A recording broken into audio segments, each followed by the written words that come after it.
dinner, and I want to walk you guys through something that I think is very important, and that's how to build a diet from scratch. There will be some math involved, so if at any point you feel like something is ambiguous, just pause it, look at it again. Of course, as I've said, send me an email, ask me, and feel free to get as much help as you can from me or other sources. So, the information you'll need here is your weight in kilograms, your height in centimeters, and your age in years. And the first thing you want to do is you want to figure out your BMR. That's your basal metabolic rate, which essentially represents how many calories you would burn if you were to sit on a sofa or your bed a whole day.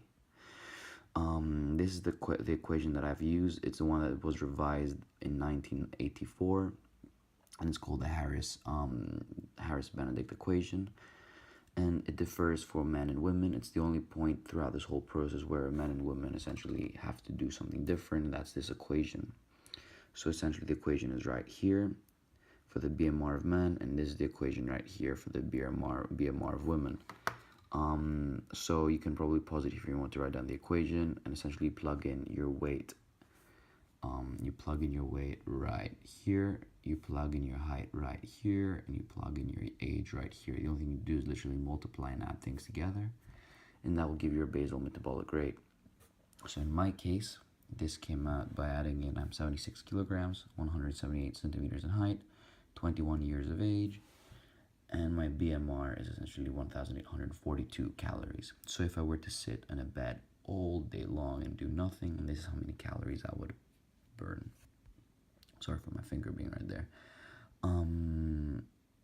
Now, there are also calculators online for figuring out this number, but the more calculators you use, the higher the error is, the less the accurate your result will be, and this equation has been shown by different reviews to be the most accurate equation. So this is the close representation of what my BMR personally would be. So now let's move down, and here we enter the concept of multipliers. Multipliers are numbers essentially that tell you how active your day is, or represent essentially how aggressive your cut you want your cut to be. So if you're a very active individual, you'll be burning more calories, and therefore you would multiply your BMR that you figured above by something between 1.5 to 1.8. And this would be someone essentially who works out at least like 6 times a week, 5 to 6 times a week, does heavy exercise, and or does also quite an active job, which requires walking around a lot. So you would use a BMR, you would use essentially a multiplier in that region. If you're more moderately active, you'd use a a multiplier in the region of 1.3 to 1.49 to multiply your BMR. And if you're completely sedentary, you'd use something between 1.1 and 1.29. So the moderately active would be someone who essentially works out 3 times a week. He does do some activity in his work, however is not fully active. And someone who's sedentary would be someone who literally sits all day, doesn't exercise, and he just wants to lose some weight. Now, how I've done it is I've separated my days in 3. I've got my cardio days, my non-cardio days, and my rest days. On my cardio days, I times by 1.6. On my cardio, I times by on my non-cardio days, I times by 1.5, and on the rest by 1.2. So let's apply this. We come down here on the cardio days. Cardio plus means there's cardio involved. So my BMR times 1.6 would give me the number of calories I burn in that day. So essentially I would burn approximately 2,947 calories, including the cardio. And I take 500 from that away in order to make it, to show how many calories I would want to eat a day to be at a 500 calorie deficit. That puts me at 2,447 calories, or 2,450 just to be a bit more general. So on the days that I do cardio, I consume 2,450 calories. Awesome. That includes everything, your macronutrients and your supplements. Now I've done the same for my non-cardio days, 2,263, and my rest days, 2,210. So I want my cut to be fairly lenient, not too aggressive, and I also want, and I'm also, a student. I work in a lab currently, so my day is not very active, it's not too sedentary, so I'm in the active portion, however not in the high end of that active portion. Now that we've figured out the calories, it's time to figure out the macronutrients. So we come to this page right here, and I've separated the three main types of micronutrients. So we've got our protein, which you get protein in the form of fish protein, dairy proteins, which are whey and casein, and connective proteins, which are essentially meat proteins. In my opinion, the most important form of protein is whey protein, as a biochemist as well as an athlete. And of course, and I'm going to get a lot of crap about this, but because whey protein has been associated as a supplement, when in reality whey protein is a normal dietary protein that you can find in milk, yogurt, cheese, etc. On the next video, you guys will see I give a little kind of explanation as to why I make this bold statement, but there is a bit of an explanation behind it, and I do believe whey protein is most important. So here you have the fats. You get EPA fats, the DHA fats, HDL cholesterol, and conjugated linoleic acids. Those are the three most important types of fats. And the reason why they're very important is because they're all used in the synthesis of hormones such as testosterone and androgen. And they're also used in the essentially healthy function of cellular membranes, as well as conjugated linoleic acid being used in burning fat. Now, the thing about fats is that fats are not only good fats, are also bad fats. You get, for example, saturated fats and LDL cholesterol. These are very damaging, and that's why I personally don't believe too much in flexible dieting, because even though you do meet your fat requirements, in some cases you won't be getting the right sources of fat. Anyway, of course, though, flexible dieting has shown to work, and it doesn't necessarily mean that it's wrong. And then we have carbohydrates. These can be split into high glycemic index and low glycemic index. By mistake, I wrote it the wrong way. It should be GI and IG. So high glycemic index means that there's a lot of sugars, means that it's very simple carbs, whilst low IG means that there is very complex carbs and few sugars. When you're cutting, you should aim to be hitting more low IG and less high IG at a ratio of approximately 25% high IG and 75% low IG. While in the protein that I didn't mention before, I personally like to have approximately 40% of my protein from whey, 40% in meat, and 20% in vegetable protein. If you guys want to go back or pause it at any point, please feel free. This is done for your benefit, and try to help you guys out as much as possible. So, how do I measure how much protein I want? I personally like to eat 1.2 grams of protein for every pound of body weight. So I take my mass in body weight, my weight in pounds, sorry about that, and I times it by 1.2.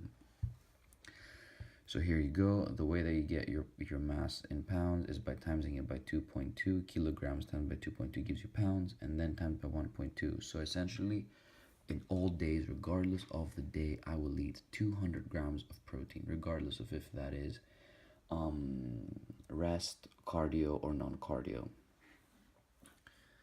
I'll skip carbohydrates for a moment, and then we'll come back. So fats, I like to consume approximately 30% of my body weight in pounds in the form of fat. So 0.3 times my body weight in pounds will give me the number of grams of fats that I need, which is approximately 50 grams.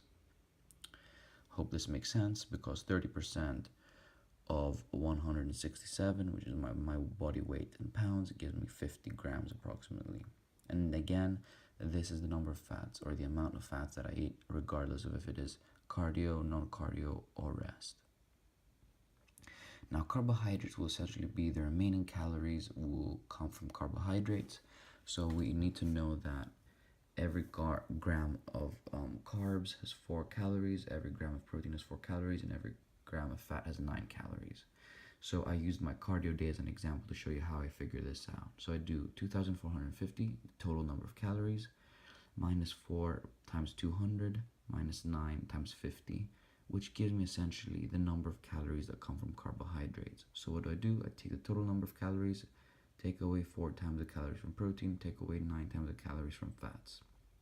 Now, to figure out the number of grams of carbs that I want, I divide this by 4, because we said here calories from carbs is 4 per gram, which gives me 300 grams of carbs. Awesome. So basically, in a day that I do cardio, I will have 200 grams of protein, 50 grams of fat, and 300 grams of carbs. And the days that I don't do cardio and I rest, I will have 253 grams of carbs and 240 grams of carbs respectively. I hope it hasn't been too tough until now and you've been able to follow along. Feel free to pause at any point, go back, and follow along if you're planning to build your diet the same way. Micronutrients. Now, this is what I personally like to talk about the most. Micronutrients are essentially what drive your metabolism. The metabolism is essentially the most complicated network of reactions in this planet. That is essentially the human metabolism is the most complicated network of biochemical reactions on this planet, and every enzymatic reaction, so basically every reaction that involves enzymes is regulated by micronutrients, or essentially the large majority of them. But you don't have to account for every single one. You should account for main groups.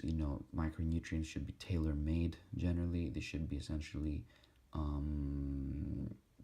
be fitted for the type of person you are. If you essentially get easily sick, you should focus more on immune support. If you're a person who is very active during the day, you should have more antioxidants and energy metabolism, associated micronutrients, stuff like that. So as a person, wow, what did I just say?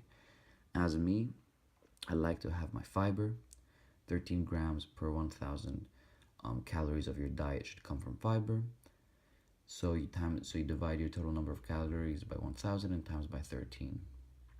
Your antioxidant, I need my antioxidant because I work out 6 times a week for weights, plus 2 times cardio, so my mitochondria are very active and they might produce free radical, which are essentially what cause the damage to the mitochondria into the cell. So I want to neutralize this with my antioxidants, vitamin E, Q10, and my rhodiola rosea, which is a plant extract.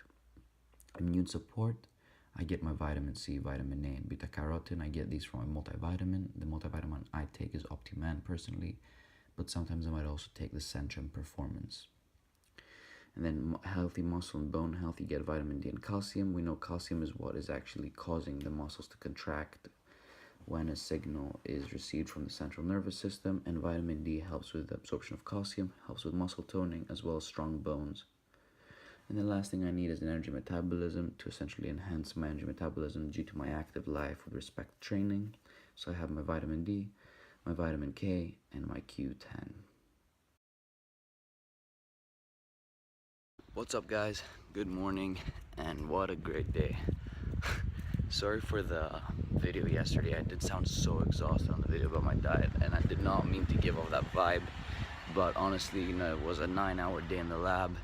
The gym was so tough on me. That's what life is like. I'm sorry I didn't sound so up and hype, but it happens. So I hope you enjoyed the video. I hope you got something from the diet, from everything. And I hope to be seeing you soon in the next video.